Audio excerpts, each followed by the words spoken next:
picture the Sowell Bay Aquarium after hours.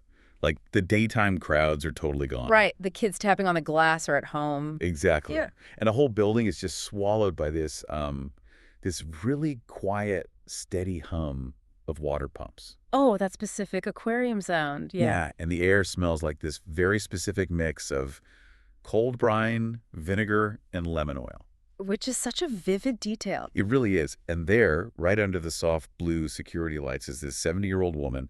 She's got a curved back, wearing squeaky white sneakers, and she's armed with a metal file. A metal file. Yeah, she is waging an absolute war against a stubborn piece of pink bubblegum stuck to the floor. It is such a wonderfully grounded, almost aggressively mundane image to start with, because you have this massive ancient aquatic world housed within this circular building, right? And right in the middle of it is someone just trying to scrape away the sticky remnants of a careless stranger. I mean, that's the perfect way to set the stage.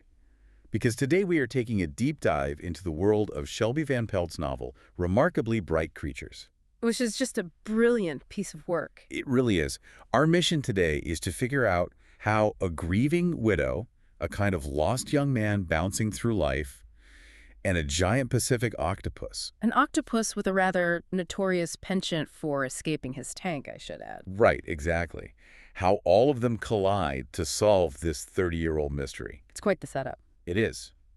I want you to think of the structure of this story like a delicate marine environment. You pull one tiny thread, like, say, a misplaced trash can in an employee break room or a rogue cell phone power cord. Oh, the power cord. Yeah, that's a big one. And you suddenly realize that everything in this aquarium, and really everyone in this small coastal town of Sowell Bay, is profoundly connected. They're all part of the same ecosystem. Right. Just imagine for a second that you've been carrying a heavy, unspoken secret for decades. A grief so deep it dictates every move you make. And then having that secret completely unraveled and handed back to you. Yes, by a creature with 8 arms and 500 million neurons. Which, forces a complete reframing of how we think about connection and, more importantly, how we process isolation. Absolutely. Because the story appears on its surface to be kind of a quirky tale about an animal, right? Sure, that's the marketing hook. But it's actually this really rigorous examination of grief, the psychology of captivity, and how humans, despite our massive evolutionary advantages, are uniquely terrible at seeing what is right in front of us. We really are. We miss so much. We do. We often need an outsider, which in this case is a literal invertebrate, to point out our own blind spots. Okay, so let's start with our 70-year-old warrior against bubblegum. Let's introduce Tova Sullivan. Yes, the heart of the aquarium. Exactly. She is the aquarium's oldest employee. She's the cleaning woman, and she works for $14 an hour. Which, notably, she doesn't even need. Right. She doesn't even spend the money.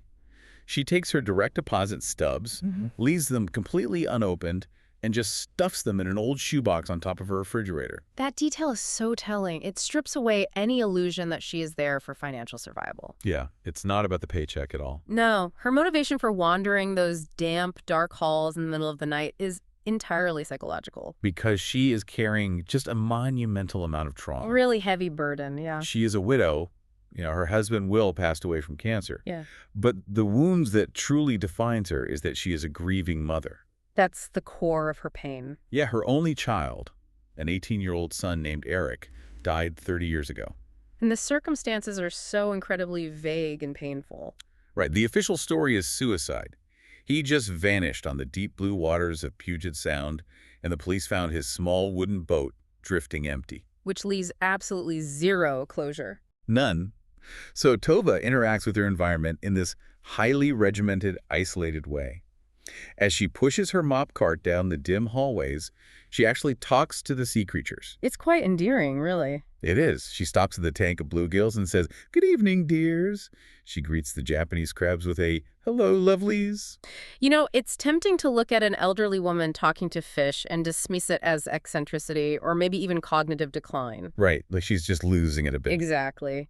But psychologically speaking, projecting her own emotional state onto these creatures is a highly effective coping mechanism. How so? Well, for instance, the text notes that Tova feels a deep empathy for the sharks, because sharks are forced to make never-ending laps around their tank. Oh, because they literally can't stop. Right. She understands what it means to never be able to stop moving lest you find yourself unable to breathe. Wow, that is heavy. And her war against the bubblegum perfectly illustrates that need to keep moving. It really does. Because she absolutely refuses to just mop over it, even though, let's be honest, no one would fault a 70-year-old for skipping the deep clean. No one would even notice. Exactly. She even fights aquarium management on the cleaning supplies. Oh, the green cleaner. Yeah, they used to supply this bright green chemical cleaner, but Tova flat out refused to use it because she claimed it singed her nostrils and left streaks. But there's a deeper reason, right? Right. The private reality was that the green junk smelled exactly like Will's hospital room. It smelled like sickness to her. So she creates her own solution. Yep, she brings her own vinegar and lemon oil every single night. Okay, let's look at the mechanics of why she does this. Throughout the text, she constantly repeats the phrase, "it's something to do." Yeah, she says that all the time. It sounds dismissive, like she's just filling time, but that phrase is actually a psychological shield. Like armor. Exactly. Extreme, relentless routine is a documented trauma response.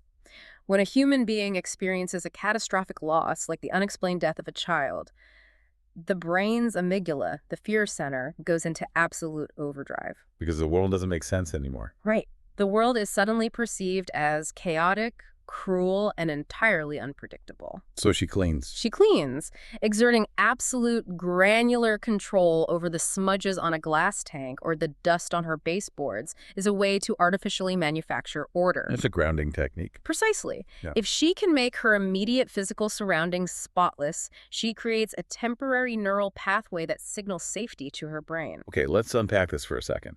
Is she creating safety, or is she just building a different kind of cage? That's the million-dollar question. Because she does have friends. She has this group of older women she calls the nitwits, who meet for lunch and gossip. But she doesn't really seem to like them very much. No, she seems actively repelled by them most of the time. She even considered selling her house and moving hours away to a retirement home called Charter Village. Just to pack herself away. Right, literally putting herself in storage. So my question to you is she hiding from her community by hiding in the aquarium? Absolutely, yes. Like, are these polite, one-sided conversations with the sharp-nosed sculpin actually keeping her tethered to reality, or are they preventing her from facing it? I would argue they are keeping her tethered, but primarily because the fish don't demand any emotional labor from her. Oh, that makes sense. Because people are exhausting. Exactly. When Tova interacts with the townspeople, even well-meaning ones like Ethan, the grocery store cashier who clearly has a crush on her, she is hyper-aware of being the town tragedy. Right, she's always Tova the widow, or Tova the mother of the boy who killed himself. Yeah, and every conversation is just incredibly loaded. People look at her and their eyes soften with pity. Which means she has to manage them. Exactly.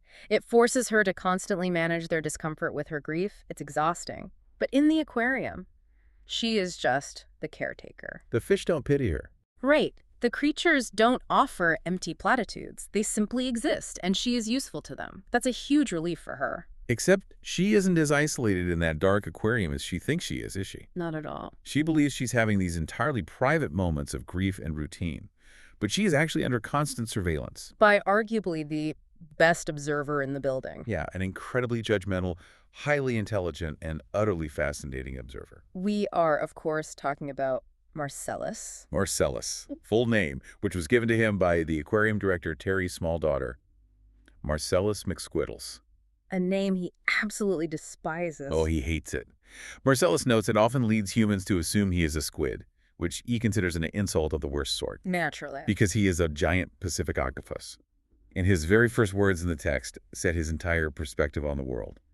He simply says, "Darkness suits me." Which establishes him immediately as a creature of the deep ocean. He is deeply offended by the artificial lighting and the synthetic environment of a human building. And he's got a very tight schedule, too. He does. The text gives us a very specific ticking clock for his existence. The plaque outside his enclosure states that the average lifespan of giant Pacific octopus is exactly 4 years. 4 years. That is so short for something so smart. It is tragic, really. 1,460 days. And Marcellus tells us, right off the bat, that he is currently on day 12,299 of his captivity. So he's nearing the end. He knows with absolute mathematical certainty that he is nearing the end of his biological timeline. And I think that countdown gives him this incredibly dry, morbid, and elevated sense of humor. Oh, his internal monologue is hilarious. He possesses 500 million neurons distributed among his 8 arms. He genuinely wonders if he has more intelligence in a single tentacle than a human does in its entire skull. And he might not be wrong. Well, the humans at the aquarium certainly try to test him. They bring out what they think are complex puzzles. Terry, the director, and Dr. Santiago, the vet, they lower this hinged, clear plastic puzzle box into his tank. With a treat inside, right? Yeah, a soft, juicy red rock crab. So they stand there with their clipboards, waiting for him to struggle and figure it out. And what does Marcellus do? Marcellus just looks at it, instantly unlatches the lid, and eats the crab in a single bite. It's not even a challenge for him. No. And he is deeply offended when Dr. Santiago calls him a smart cookie. He literally thinks to himself, I am smart, but I am not a snack object dispensed from a packaged food machine. The underlying tragedy of Marcellus's existence is just so profound when you consider the actual biology of a cephalopod. Yeah, let's talk about that biology for a second. Well, we are talking about an animal with a fundamentally different evolutionary path than mammals. Their brains are donut-shaped, for one, and they wrap around their esophagus. Wait, their brain is around their throat? Yeah, it's wild. But more importantly, 2/3 of an octopus's neurons aren't even in their head. They're in their arms. So the arms are kind of thinking for themselves. Exactly. Each arm has a mini brain capable of independent tactile processing, tasting the water, and making localized decisions without even checking in with the central brain. That is just mind-blowing. It is. So when the text gives us a creature with human level or perhaps even higher intelligence, it's not entirely fantastical. Right, it's grounded in science. He remembers the specific grooves of every fingerprint left on the glass of his tank. He understands the psychological motivations of the humans watching him, yet this vast, distributed intelligence is trapped in a glass box. Which sets up this brilliant contrast between him and Tova. Precisely. You have Tova's self-imposed emotional captivity. She's locked in her trauma loop, repeating her cleaning routines to avoid the pain of the outside world. And then Marcellus is in literal physical captivity. Right. Both of them possess immense capacity. Both of them are meticulously marking time until they expire. And both of them are profoundly isolated from their own kind.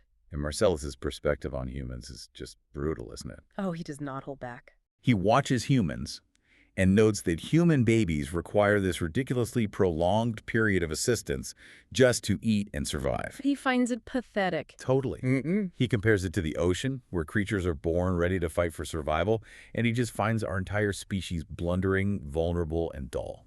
Though he does appreciate one thing about us. The messes. Well, the aesthetic of the messes anyway. He notes that when the doors lock for the night, the humans leave behind stunning, intricate murals of fingerprints on his glass. He studies them like art. Yeah. But studying fingerprints from inside a tank isn't enough to satisfy an intelligence of that magnitude. No, boredom for a creature that smart is essentially torture. Right. So he breaks out. Of course he does. Marcellus has figured out how to squeeze his massive body through a tiny, seemingly impossible gap at the top of his enclosure. Because he doesn't have bones. Exactly. He routinely escapes at night to slither across the dry floors and raid the other exhibits. His absolute favorite midnight snack is the sea cucumber tank. He's a bit of a gourmand. He is. And he calculates exactly how long he can survive out of water, like how far he can venture before his gills dry out, and he suffers what he ominously calls the consequences. It's really worth noting the biomechanics of how he pulls this off, because octopuses have no bones. The only hard part of their body is a parrot-like beak.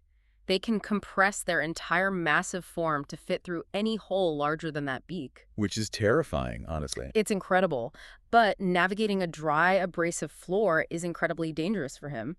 It requires massive energy and risks destroying the delicate mucus layer of his skin. So it's not a casual stroll. No, every escape is a calculated risk for a small reward. And one of those calculated risks goes horribly wrong. It really does. Which leads these two distinct worlds, the grieving, meticulous human cleaner and the arrogant, captive genius octopus, to physically collide. In the most mundane place possible. Yup, it happens over a mess in the employee break room. Tova's doing her rounds, pushing her cart, and she notices things are out of place. Which her routine-oriented brain immediately flags. Exactly. Empty takeout cartons on the floor. The trash can is scooted several feet away from his usual spot. She's just scolding the empty room, assuming the teenage employees are being sloppy again. As teenagers do. Right. But then she looks under the small lunch table, and there is a brownish-orange clump shoved in the corner. And Tova initially thinks it's a discarded sweater. She does. But then the texture registers. A tentacle moves. An eye materializes from the fleshy mass. It's Marcellus. It's Marcellus, and he is in an incredibly precarious situation. He really messed up this time. He is completely, hopelessly tangled in a mess of cell phone charging cords under the table. Yeah. He's heaving his massive head, pulling wildly on one of his arms, and the cord is just wrapped around it multiple times. Oh, that's so dangerous for him. And the harder he pulls, the tighter the cord binds into his flesh. Tova actually compares it to one of those woven Chinese finger trap toys her son Eric used to have. I have to pause here because this scene is doing a lot of heavy lifting for the whole story. Let's think about why an animal with 500 million neurons gets caught in a phone cord to begin with. Because it seems like a dumb mistake for a genius. It does, but it's because his intelligence isn't human, it's tactile. Octopuses explore the world through touch and taste simultaneously. Right, the brain in the arms. Exactly. When Marcellus encountered the cords, his instinct was to investigate by wrapping around them. But synthetic woven cables don't yield like kelp or marine life. The ocean doesn't have phone chargers. Right. The sensory feedback loop completely failed him. And notice the massive power dynamic shift here. Oh, absolutely. Marcellus, who spends his days viewing humans as fundamentally inferior, clumsy toddlers, has managed to trap himself in the most mundane, pathetic human artifact possible. He is literally being suffocated by our technology. Yes. And the person who finds him isn't a marine biologist or a highly trained vet. No, it's the one human in the building who actually cares about cleaning up messes. Tova. And she doesn't run away. No, she's terrified. I mean, she doesn't know the protocol for a loose cephalopod. She wonders if he even has teeth. She notes he's shrinking and turning pale, which is bad. It means he's dying. But she creeps closer anyway. She speaks to him so softly.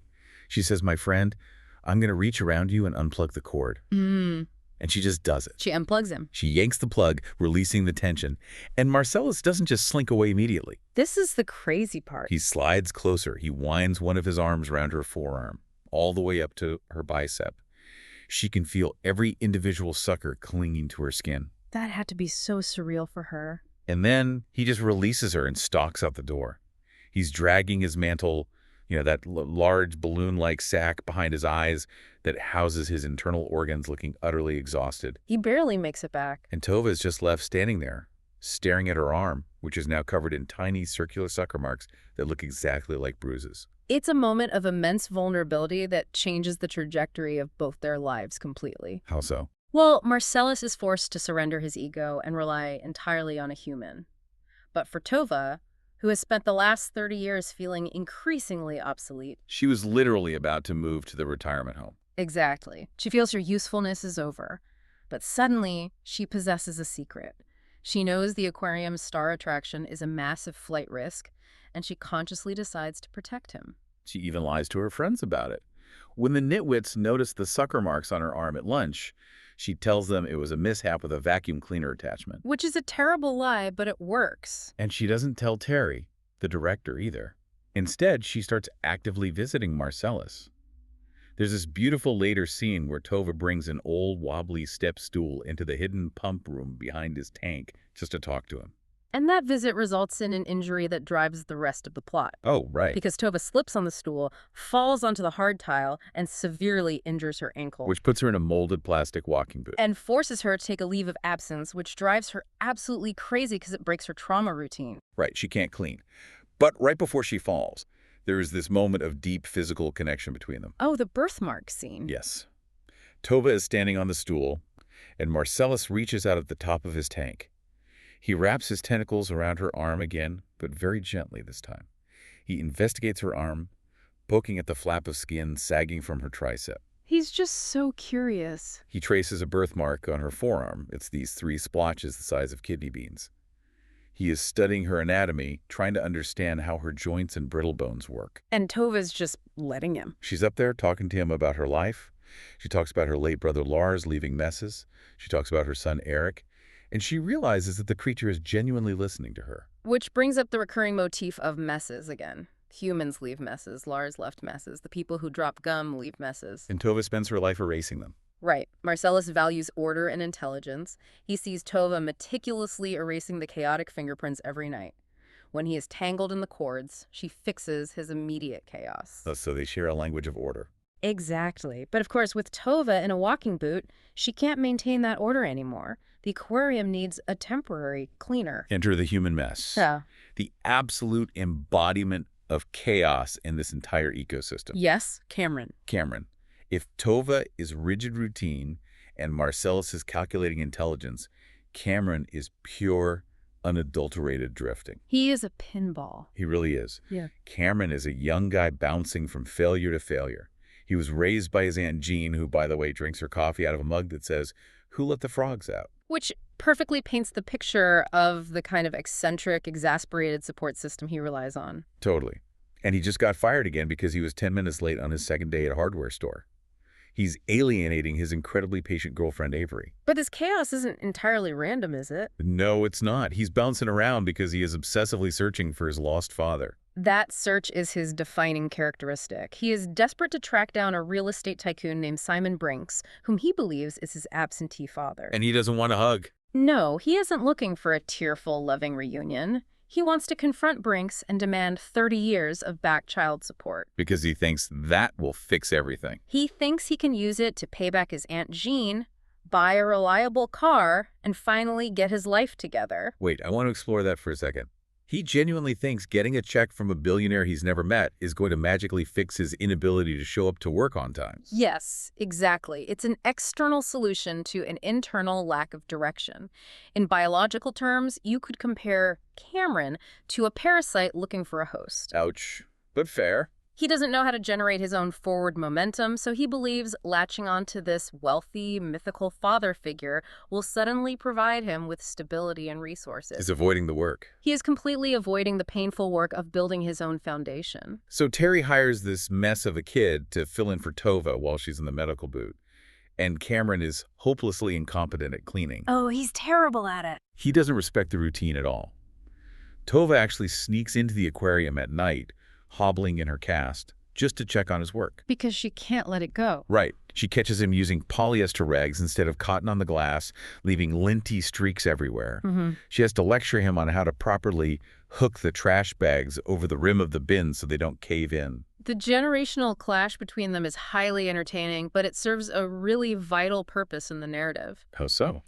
Well, the aquarium forces Cameron into a highly structured environment. And his introduction to Marcellus is the complete opposite of Tova's quiet, empathetic rescue. Oh, it's a total disaster. It really is. Cameron is emptying the trash, leaves the back door propped open, and suddenly finds Marcellus out of his tank. Again. Marcellus is hiding on a high shelf in the pump room among a clutter of PVC tubes and chemical jars. And Cameron's immediate reaction is to grab a broomstick and try to fight the giant octopus. Like it's a giant spider or something? Yeah. He's violently jabbing the broom at Marcellus, genuinely terrified the thing is going to leap onto his face and kill him.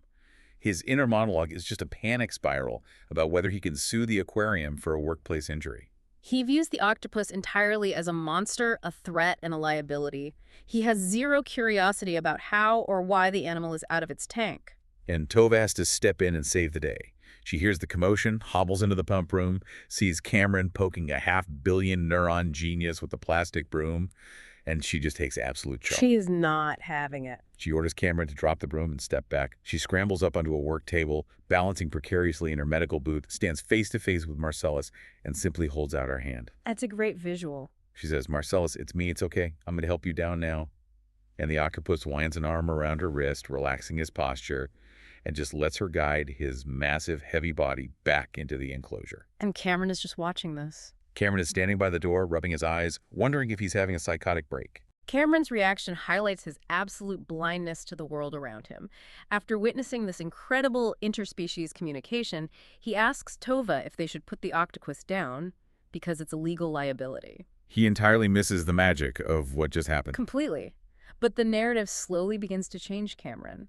The solitude of the night shift begins to work on him. He calms down a bit. Yeah, the text notes that half the time he's cleaning, he's entirely alone, listening to music, chopping up fish guts for the morning feeds.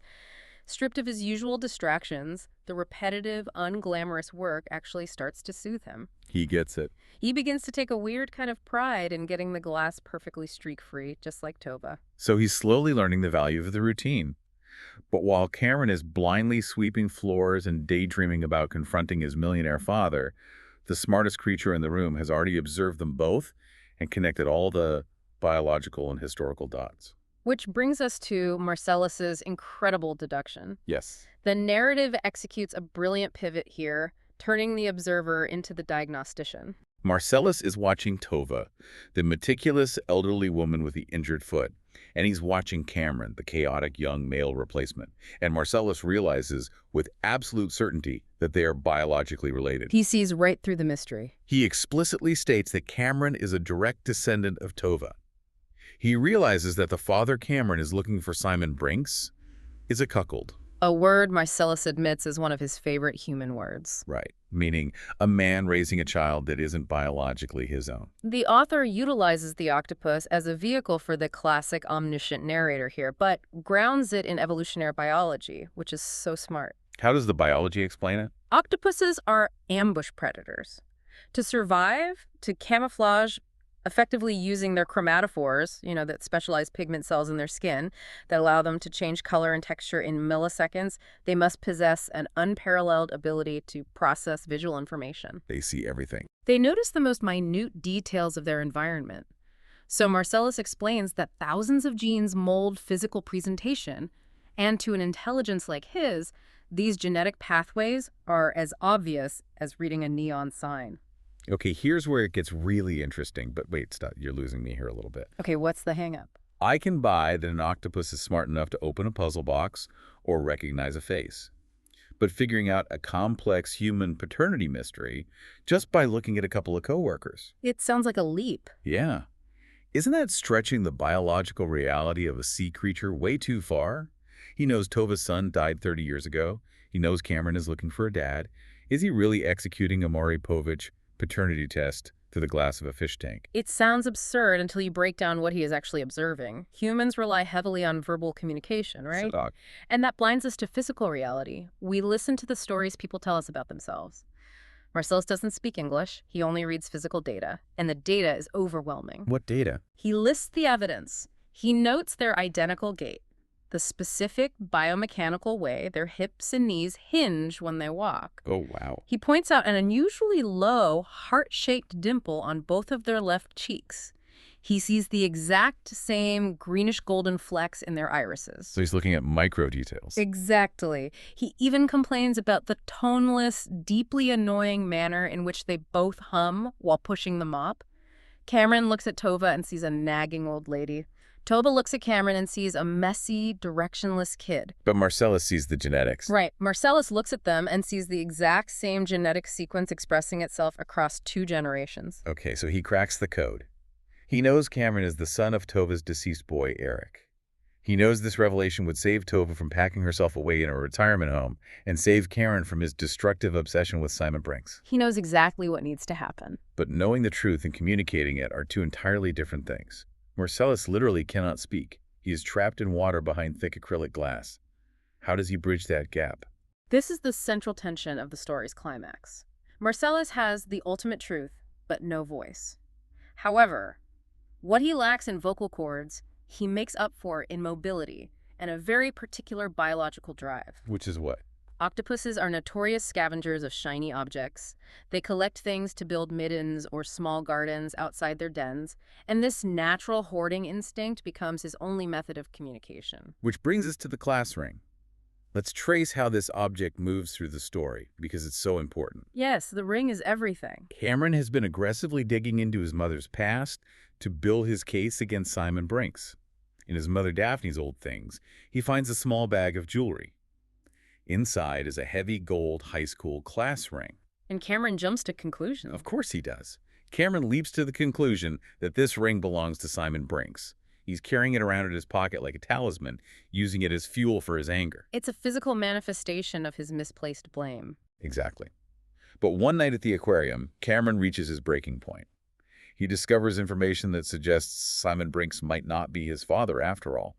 or that his entire crusade has been based on a misunderstanding. His whole world crumbles. All of his momentum collapses. In a fit of absolute bitter rage, Cameron takes that gold-class ring out of his pocket. He's standing in the middle of the exhibits, and he angrily hurls the ring into an open tank. Not just any tank. No, he mutters, "Eels, this belongs with you." Yeah. And the ring vanishes in a cloud of sand at the bottom of the wolf eel enclosure. The psychological symbolism there is quite heavy. He is throwing his past, his obsession, into a literal pit of monsters. He's giving up entirely. And Tova happens to be there. She's watching him do this, completely bewildered by his outburst. But more importantly, Marcellus is watching. Marcellus knows. Right. Marcellus, having collected and studied everything that falls into these tanks over his 4 years of captivity, knows exactly what that ring is and who it actually belongs to. So later that night, after the humans leave, Marcellus executes his most dangerous, desperate escape yet. Keep in mind his biological clock here. He's past day 1300. He is actively dying. He's on borrowed time. His muscles are failing. His cellular regeneration is slowing down. Squeezing out of the tank and dragging his heavy body across the dry floor at this stage is agonizing for him. But he does it anyway. He makes his way to the wolf eel enclosure. He drops into the tank with these terrifying, aggressive, jagged-toothed creatures to retrieve the ring. It is a near-suicide mission. It really is. When Tova comes in for her shift the next night, she finds him crumpled on the floor in the hallway. He's pale, barely moving, his skin dry and flaking. He is nearly dead. Tova's reaction here mirrors the break room scene, but the stakes are incredibly high now. She doesn't call for help because she knows they might euthanize him if they see how bad he is. She rushes to the supply closet, grabs her heavy-duty yellow mop bucket, and fills it with gallons of salt water she keeps transferred from his tank. Quick thinking. She heaves Marcellus's massive, limp body over the rim and plunges him into the bucket, hoping the oxygenated water will revive his gills. And as she frantically tends to him, she looks down at the spot on the linoleum where he had been dying. And she sees what he risked his final days to drag across the floor. Sitting there, glimmering under the harsh fluorescent lights, is the chunky gold ring. Tova crouches down and picks it up. She turns it over, squinting at the underside. Just imagine that moment. Imagine the physical shock of this moment. Imagine holding a piece of your dead child's past, a past you firmly believed was buried at the bottom of Puget Sound 30 years ago. It's unfathomable. And it hasn't been brought to you by the police or a detective. It has been delivered to you by a marine creature gasping for life in a yellow mop bucket.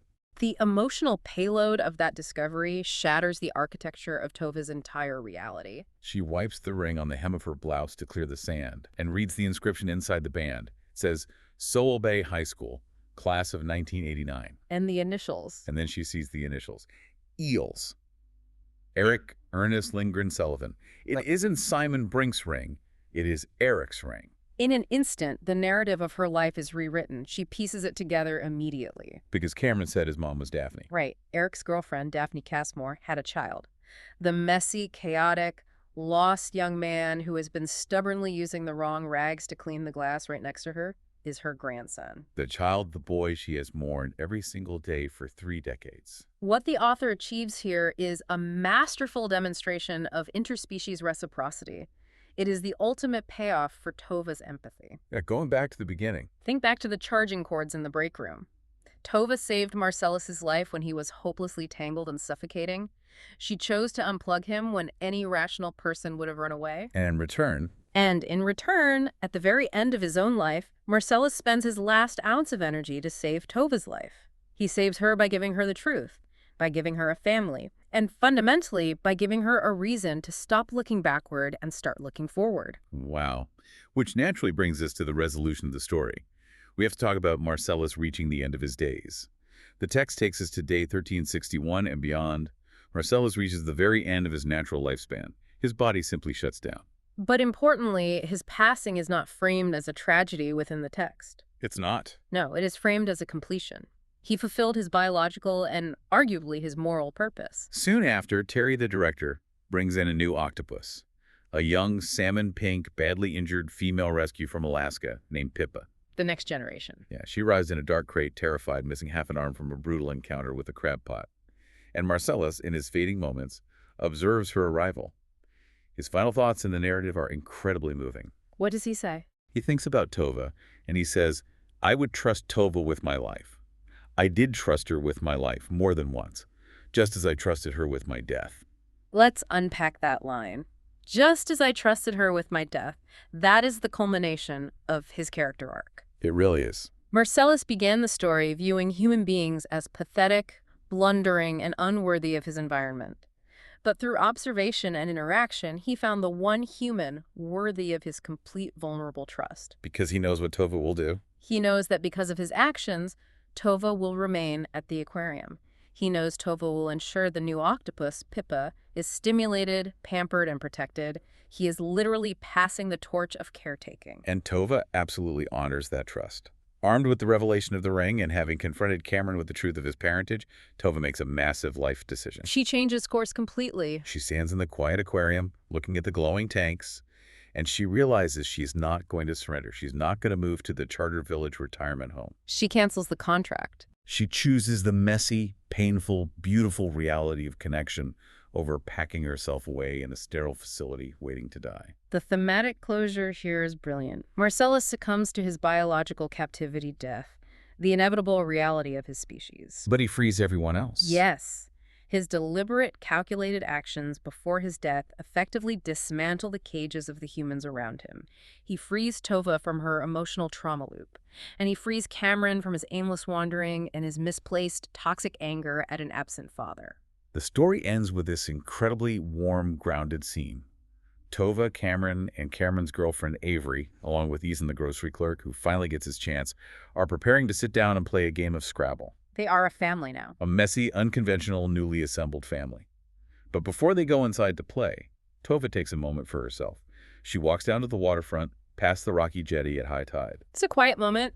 She stands at the seawall, alone, looking out at the dark, somber waters of the bay that claimed both her teenage son and her extraordinary eight-legged friend. And she whispers into the wind, I miss you, both of you. She taps her heart. It is a quiet acknowledgement of a love that entirely transcends biological and species boundaries. And before we wrap up, I have to point out a fascinating real-world note about the author, Shelby Van Pelt. Oh, the inspiration behind it all. Yes. In the acknowledgments of the text, she mentions where this incredible, slightly bizarre idea came from. It wasn't just pulled from thin air. She watched a viral YouTube video of a captive octopus picking open a locked box from the inside to get a treat. That video is amazing. I've seen it. That visual sparked the idea of this curmudgeonly, brilliant creature who is deeply exasperated with the slow, clumsy humans watching him. She also specifically recommends a nonfiction book called The Soul of an Octopus by Cy Montgomery. Which is a fantastic read, by the way. It dives deep into the profound intelligence, complex nervous systems, and surprising emotional capacity of these animals. It makes you realize that Marcellus's brilliance in the novel isn't entirely fiction. It's really not. It's a creative extrapolation of a very real, very alien intelligence living right here on Earth, often right under our noses in public aquariums. When you synthesize all the moving parts of Remarkably Bright Creatures, the core thesis reveals itself pretty clearly. Which is? Communication, empathy, and family are not limited by species, and they certainly aren't limited by traditional bloodlines.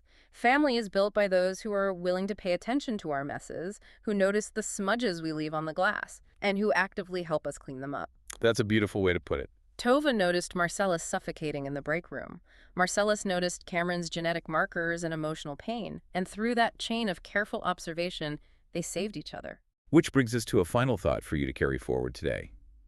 This journey into Sowell Bay is a stark reminder of the absolute value of looking closer at the people and the creatures occupying your immediate surroundings. We miss so much right in front of us. Think about Tova and Cameron working side by side in those dark hallways for weeks, entirely oblivious to the fact that they were exactly what the other person was desperately searching for. What crucial details are you missing in your own life because you are too wrapped up in your own routines, your own screens, your own trauma loops? Are you missing a shared gate? Are you overlooking a physical or emotional similarity in a coworker or a neighbor simply because you've already categorized them in your mind? We often become blind to our immediate surroundings as a defense mechanism. It's easier to walk past a mess than to stop and ask why it's there. Marcellus, the giant Pacific octopus, possessed 500 million neurons distributed across 8 arms. He could solve complex mechanical puzzles, squeeze through impossible gaps, and read the pathways of human genetics like a printed book. But that wasn't his greatest achievement. No. Yet his most intelligent, most profound act wasn't an escape, and it wasn't a puzzle solved. It was simply deciding to care about a lonely, grieving woman with a mop. It really puts things in perspective. It makes you wonder, in our highly connected, hyper-intelligent human world where we have access to all the information in the universe right in our pockets, are we using our massive brains to actually pay attention to the people suffering right in front of us? Or are we just swimming in endless circles in our own glass tanks?